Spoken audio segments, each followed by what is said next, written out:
যেটা দেখছেন এটা কিন্তু পানি না, পথে রাজপথে পড়ে আছে তেল, সরিষার তেল। চাঁদা না দেওয়ার অপরাধে গাজীপুর জেলার কালিয়াকৈর উপজেলার মধ্যপাড়া ইউনিয়নের জামালপুর চৌরাস্তা হাটে এই একজন ভ্রাম্যমাণ ভাই আছে, যিনি এখানে সরিষা ভাঙায়, মেশিনে ভাঙিয়ে খুচরা পর্যায়ে বিক্রি করে।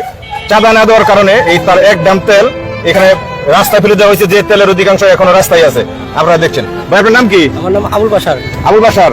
কতদিন ধরে জামালপুর চৌরাস্তা ব্যবসা করেন? 5 বছর ধরে। 5 বছর। আপনার এই যে তেল ফালাইলো, কে ফালাইলো, কেন ফালাইলো? তেল ফালাইছে, আর টাকা চাইছে 400 টাকা। আর আমি দিয়ে নেই বলে আমার বাড়ি থেকে টাকা তেল ফালাইছে। 400 টাকা চাইলো কেন? এই খাজনা চাইছে। খাজনা না সাদা? সাদা চাই। সাদা এই দুটোই। পরে পরে দিয়ে নেই দিকে ফালাইছে বাড়ি থেকে। মেদুর করছে। এই যে আপনার শার্ট ছিঁড়ে, এই যে অবস্থা, এই যে হাত সব শুশুর। হ্যাঁ, টাকাও নিয়ে গেছে বাড়িতে। যা তেল বেচছিলাম টাকা নিয়ে গেছে সব। টাকাও নিয়ে গেছে। কত টাকা নিছে? অনুমান 20,000 মতো নেব। 20,000? তারা বিএমপি লোক ছিল। তারা কেরা? আমি মুখ দেখলে চিনবো।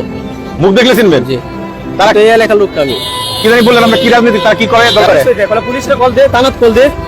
আমরা সাথে এগুলো করে। গত সপ্তাহে আয়া তেল দিয়ে গেছে।